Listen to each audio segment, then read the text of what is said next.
Doctor Shafiqur Rahman সাহেব তিনি আসলে কেমন মানুষ, তার ব্যাপারে আপনার মন্তব্য কি?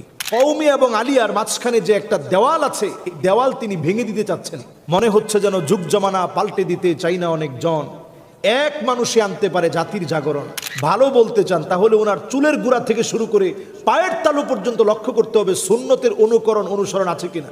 ডক্টর শফিকুর রহমান সাহেব এমন একজন ব্যক্তি, আমি দায়িত্ব নিয়ে বলতে পারি, ওনার সাথে আমরা এই সময় আলহামদুলিল্লাহ বর্ণাঢ্য মানুষের পাশে তিনি যেভাবে দাঁড়িয়েছেন, শুধু এই বছর না, জালেমরা যেই সময়ে জুলুম নির্যাতনের স্টিম রোলার চালাচ্ছিলেন, ঘরের মধ্যে যখন মানুষ থাকতে পারতেছিল না, সেই সময়ে সুনামগঞ্জের ভাইদের পাশে, সিলেটের বর্ণাঢ্য মানুষের পাশে তিনি গিয়ে দুয়ারে দুয়ারে গিয়ে তিনি মানুষের কাছে হাদিয়া পৌঁছে দিয়েছেন। এবং একটা বিষয় লক্ষণীয়, মুআমালাত, যেটা উমরে ফারুক রাদিয়াল্লাহু তাআলা আনহু বলছেন, তার সাথে কি তোমার মুআমালাত হয়েছে?